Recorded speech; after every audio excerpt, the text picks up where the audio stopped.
Imagine uncovering a pile of ancient dirt-caked coins that suddenly proves a mythical fairy tale king was actually a real flesh and blood person. Right, it completely changes everything. It really does.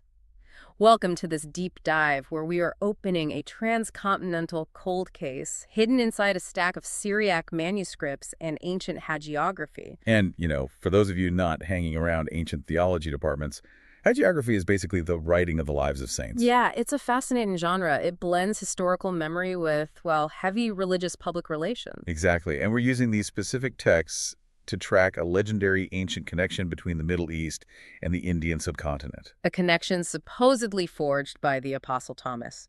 We are talking about destroyed archives, the ancient spice trade, and historical timelines that honestly shatter everything you thought you knew about the ancient world. To really understand this incredibly sprawling journey, we have to start by dropping you into the geographical and cultural anchor of our story.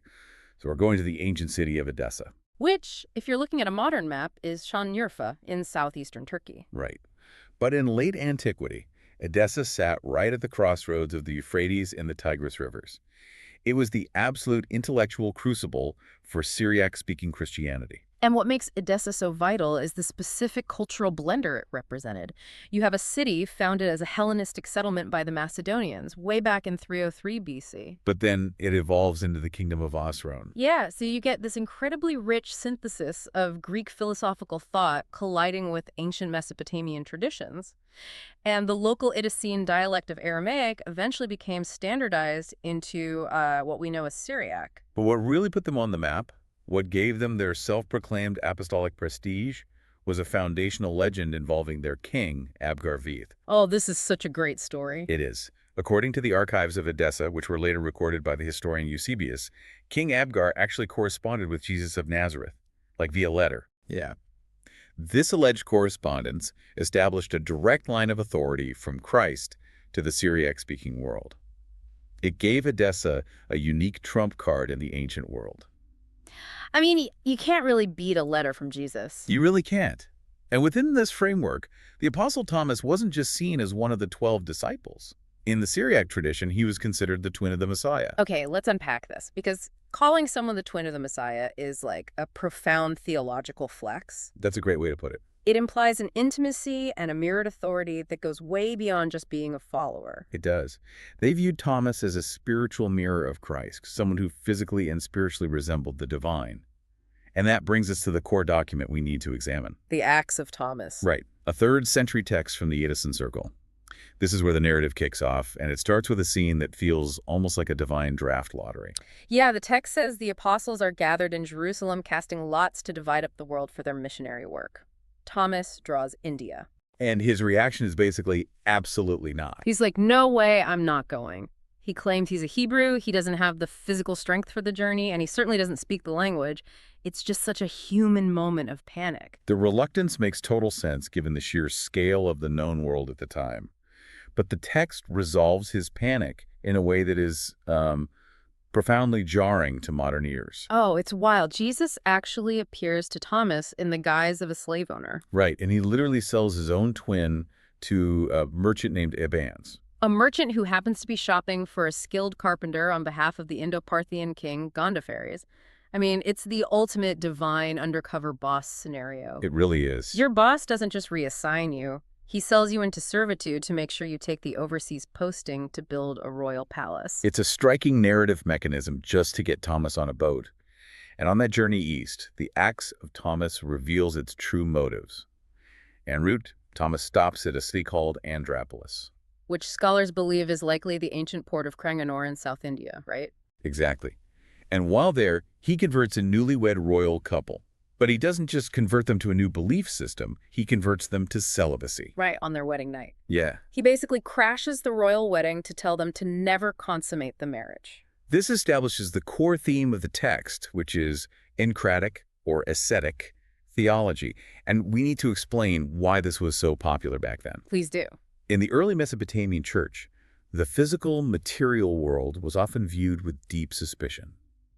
The belief was that earthly attachments, particularly marriage and procreation, tied your soul to the corruptible physical realm. So you had to break those ties. Right, to achieve ultimate spiritual union with the divine, you had to radically detach from societal expectations.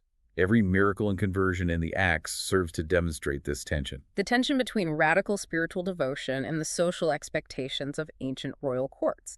So we have this wild 3rd century document filled with talking animals, exorcisms, and a king named Gondophares who ordered a palace and got a sermon instead. A very long sermon. Yeah.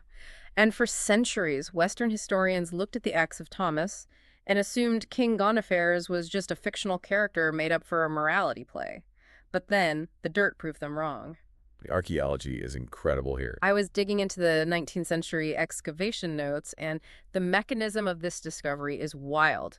British officers and archaeologists in the Punjab and Afghanistan regions started finding massive hoards of Indo-Parthian coins. Just showing up in local bazaars and excavation sites. Yeah, and stamped right there on the metal in both Greek and Kharosthi script was the name Gondophares. What's fascinating here is how the physical evidence completely upended the literary consensus. And the use of Kharosthi script is a really crucial detail. Why is that? Well, Kharosthi was an ancient script used specifically in the Gandhara region for local administration. Finding his name in that specific script proved that Gondophares wasn't some Middle Eastern invention. He was a native ruler. Exactly. He was a native ruler of a vast empire covering parts of modern-day Afghanistan and Pakistan during the first half of the 1st century AD. The coins even mentioned his brother Gad. Which perfectly corroborates the family details written in the Acts of Thomas. It does. The timeline gets even more specific, though. In 1872, they discovered the Takhti Bahi stone inscription near Peshawar. This piece of stone basically locked the dates into place. Right. It marks the 26th regnal year of King Gondophares. Exactly to the year 46 AD. That places the supposedly mythical king undeniably in the apostolic timeline. But, I have to push back here just to keep our historical boundaries clear. Sure, go ahead. So just because the king is real and his brother is real, does that mean the whole story of Thomas's mission is verified fact? Or does it just mean the Edison, author of the Acts, had excellent merchant reports and archival data to use as a backdrop for their theology? That is the pivotal question of this entire deep dive. It raises an important distinction between a historical setting and historical event. The coins and inscriptions do not prove the talking animals. Right. Or the miraculous healings. But what they do prove is that the author had incredibly accurate geopolitical data about the borderlands of India. Whether Thomas actually stood in that court, or whether the Edison Church retroactively placed him there using genuine historical archives, the trade link was real. The trade and informational link between the Middle East and the specific Indo-Parthian kingdom was demonstrably real. Yes. So the Acts places Thomas in the northwest of India. But if you talk to millions of Christians in India today, they point their historical origins to the extreme south. How does the story migrate from the northern courts to the tropical south? Historians look to a geopolitical disruption around 50 AD, the Kushan invasion of the Indus Valley. This invasion essentially destroyed the Indo-Parthian kingdom of Gondophares. Okay, so that changes everything. Right. If Thomas or early Christian missionaries were operating in that northern region, the violence of the Kushan invasion would have forced them to flee. They would have moved southward along the established trade routes. Here's where it gets really interesting, because we're merging religious history with global economics. According to a living folk tradition in Kerala called the Tama Parvam, or the Songs of Thomas, he landed at the port of Muziris in 52 AD. And Muziris wasn't just a random stretch of beach. Not at all. It was a booming, cosmopolitan Roman trade hub. If you think of the ancient spice trade routes as the internet of antiquity, Muziris was one of the biggest servers. The mechanics of that trade are staggering. Navigators had recently unlocked the secret of the monsoon winds. This allowed Roman ships to sail directly across the Arabian Sea. Rather than hugging the dangerous coastline the whole way. Exactly. This created a direct, high-volume pipeline trading Roman gold for Indian black pepper, silk, and pearls.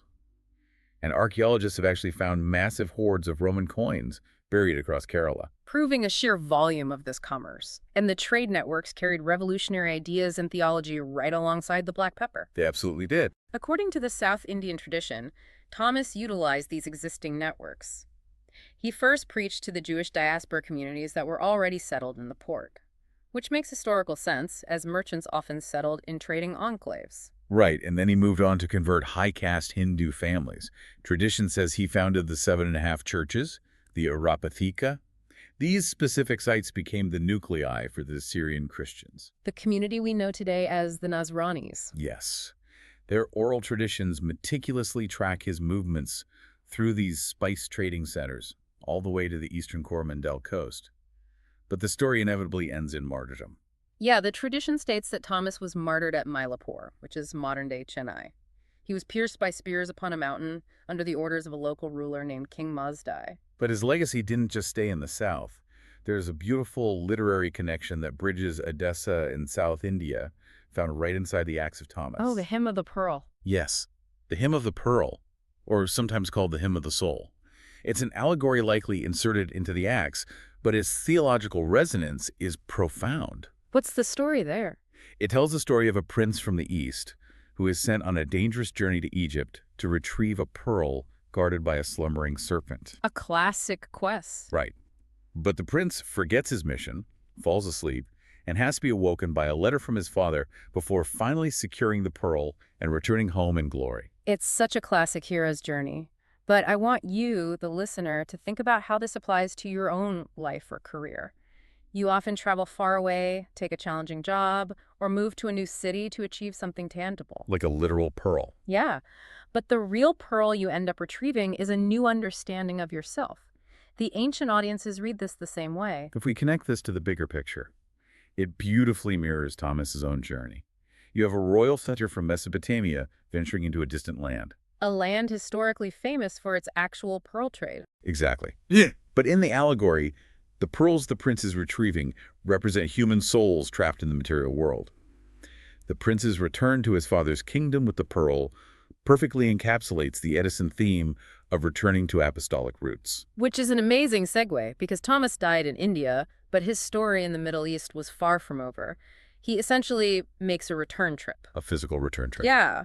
I want to look at how and why the physical remains of the apostle made the journey backward along those same trade routes. This is where the Chronicle of Edessa becomes our vital manuscript.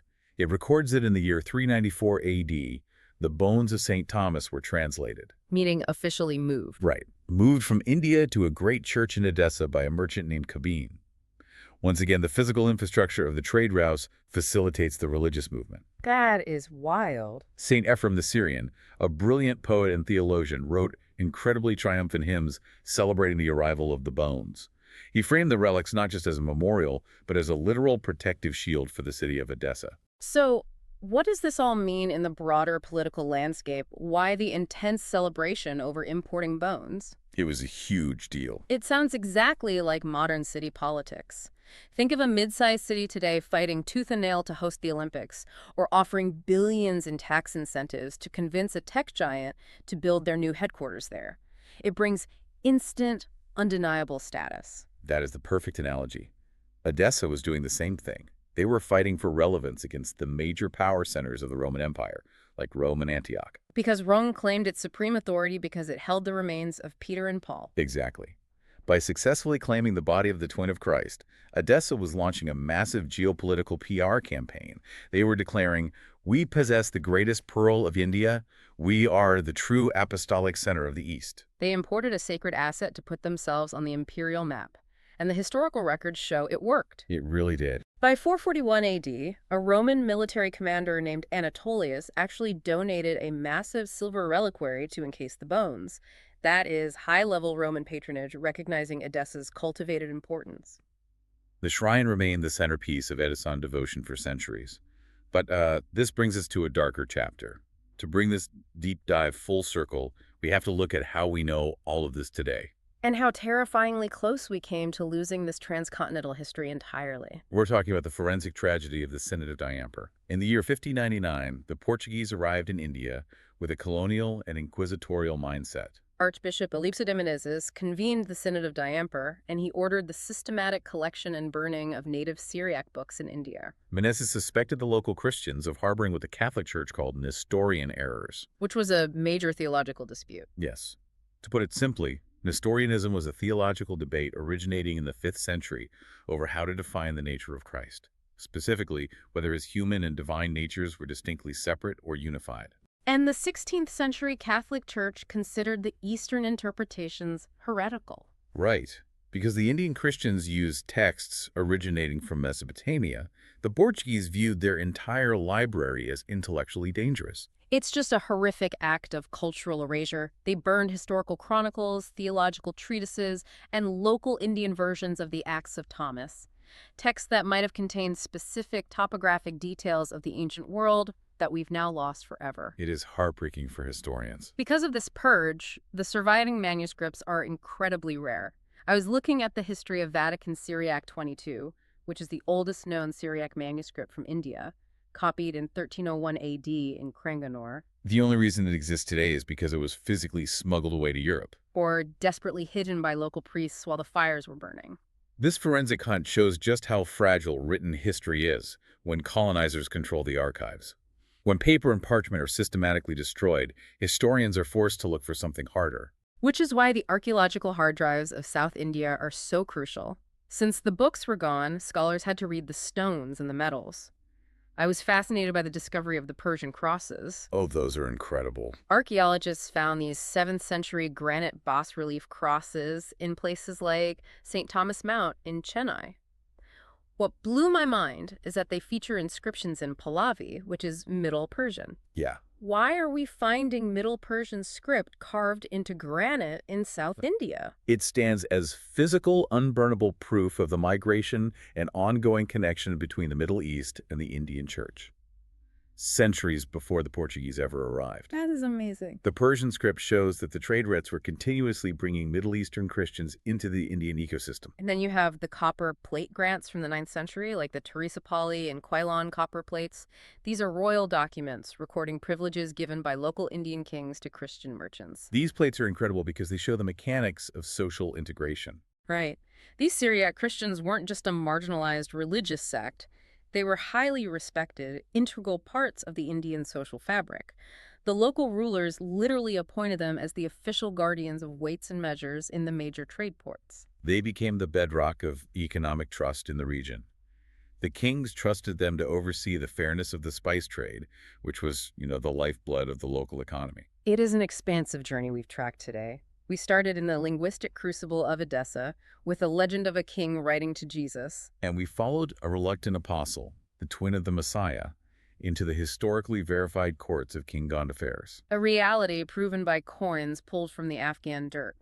We rode the Kushan invasion south, navigating the monsoon winds down the ancient pepper rights to the Malabar coast, tracking Roman gold and the founding of the 7.5 churches. We witnessed a martyrdom by spears, and then followed a merchant named Cabin as he brought the greatest pearl back to Edessa to rival the power of Rome. And we pieced it all together from a few salvaged manuscripts that survived the fires of the Inquisition, validated by Persian stone crosses and royal copper plates. It really makes you appreciate the fragile thread of memory. It really does. We want to thank you for joining us on this custom-tailored deep dive into the Edison archives and the Apostle Thomas. It's a story that proves the ancient world was far more connected and far more complex than our modern timelines often suggest. As we sign off, I want to leave you with a final thought to mull over, building on what we just discussed about those 9th century copper plates. Go for it. Think about those early Christian communities acting as the deeply trusted guardians of weights and measures in ancient Indian ports. They controlled the metrics of global trade. When a minority community becomes the bedrock of a region's economic trust, does their sheer economic utility shield their religious identity from persecution? And if you pull that forward to today, if you look at the diverse groups, the coders, the engineers, the minority communities who control the vital ports and data hubs of our modern global economy, how might their underlying beliefs be quietly shaping the systems we all implicitly trust? Keep diving deep.